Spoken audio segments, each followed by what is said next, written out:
As the West Indies venture into the uncertainty of the second test match against Australia, once again, we are caught between expectancy and despair.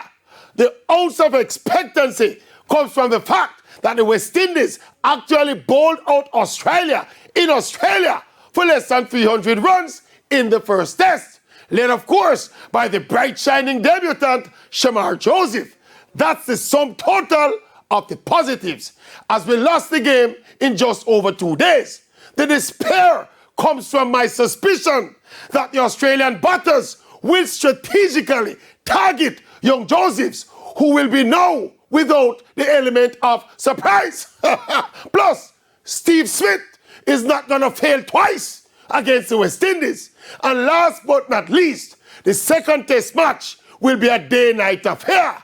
And with half of the West Indies team being young and inexperienced in test cricket generally, multiply that by the day-night conditions.